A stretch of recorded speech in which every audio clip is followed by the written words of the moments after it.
Hello and how's it going, everybody? It is Skullzi here with the latest and the greatest Bethesda Games Studios news. Only no news today. Instead, I want to talk and clear the air about something that I've seen you guys asking me about down in the comments, over on Twitter, something I've unfortunately been seeing the community arguing about all over the internet, something that's kind of a big topic all over the Bethesda and kind of gaming community, and something that I don't talk too much about on my channel, so I wanted to discuss it here today. That way you guys can know where I stand when it comes to Fallout 76. Now, I've touched on this topic before in my Gaming Insight podcast with my buddies King Fanman and Joey Caps, but I did want to do a video about it today because I've been getting more people asking me about it, and with the beta going on and the release date coming closer, I did want to tell you guys what I thought about Fallout 76. Now, before we get started, no, this isn't going to be one of those hate videos. I actually like Fallout 76. I will be honest with you, it wasn't exactly what I expected it to be, but it was still fun. It still felt like a Fallout game. I still felt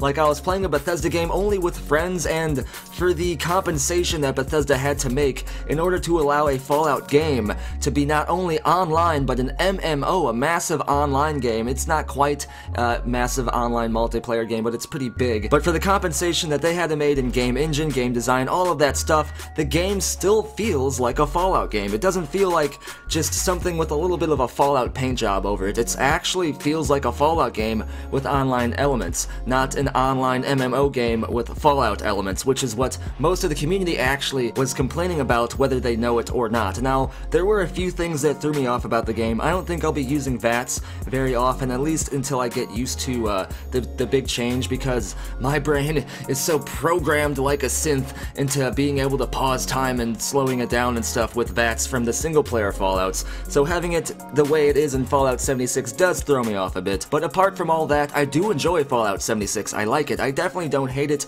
but what I do hate is a lot of what seems to be blind aggression towards the game, because yes, it is an online single-player game right after Bethesda Game Studios did the Save Player 1 campaign and all of that stuff, but Bethesda, ZeniMax, Pete Hines, and pretty much all of the Bethesda and ZeniMax community and developers have been responding to the community's questions, answering all of our concerns, and actually doing a pretty good job at clearing the air when it comes to nullifying a lot of the things people are worrying about. They're not going to put a lot of attention to online games. Yes, this game is going to have a lot of free content coming your way for a long time, but they have many studios now, and in fact, I think one of the reasons that Bethesda acquired all these new development studios, Bethesda Game Studios Dallas, Bethesda Game Studios Austin, all of these places, and now something in Moscow, whether or not that's related to Bethesda Game Studios or not, there's something over there. But regardless, I think Bethesda Game Studios got all of these development studios so that they can have these studios maintain and provide content for Fallout 76, so Bethesda Game Studios as a whole can still maintain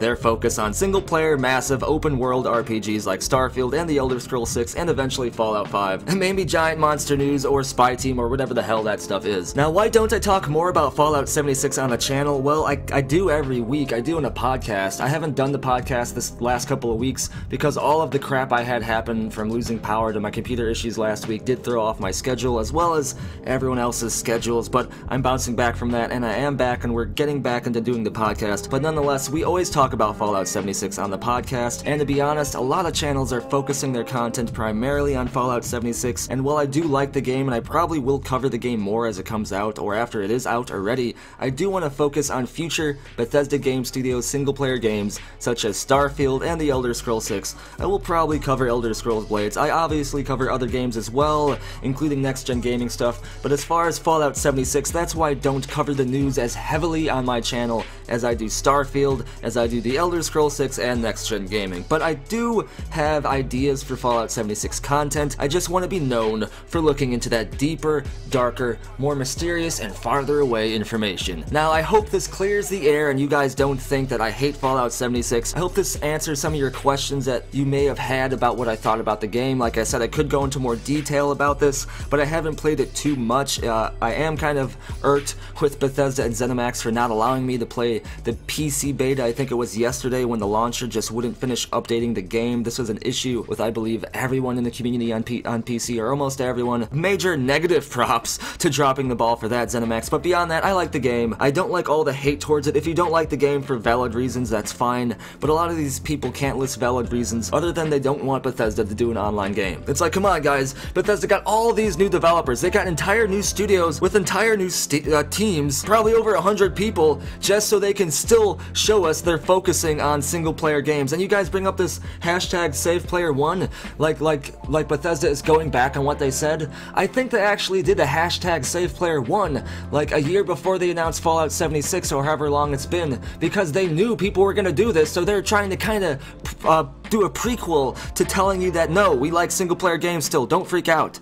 Anyway, people are gonna have their opinions, I'm just giving you mine, and I want to know what you have to say about Fallout 76 or my thoughts on it in this video. As always, let me know down in the comments below. If your comment wins the internet, it may be featured in a future video. Don't forget to subscribe to stay in and know about Bethesda Game Studios news, next-gen gaming news, and Blues Clues while I lose. Go over to Twitter for the latest channel updates about me. I'm just gonna say random blah blah here because whoever listens to this stuff, also go over to Patreon because Patreon's actually cool. I do want to talk about Patreon. I am doing daily content behind the scenes about the channel over there on Patreon now. I reset it up so that way the content is better for the daily, and as well you can get unique and personal awards depending on your level over there on Patreon. That way you can have an elevated status on the channel. And if you haven't gotten Fallout 76 or if you need any other games, go over to scdkey.com. Use this code here on the screen or down in the description below. That code is https://scdkey.com/sk/Skullzi. Use this link specifically, that way you can help the channel out even if you're not buying anything.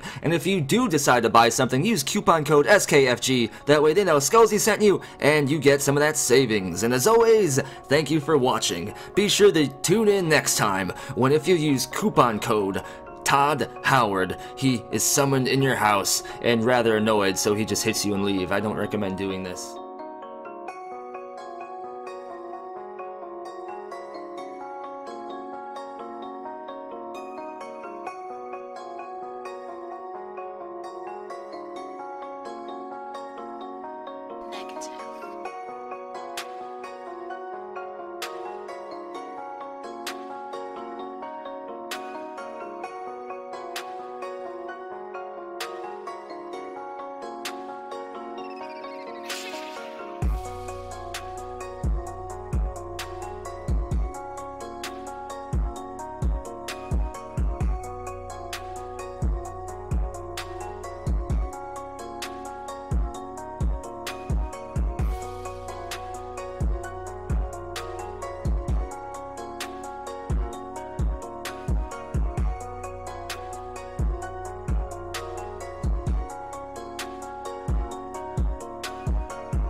Bye, have a great time.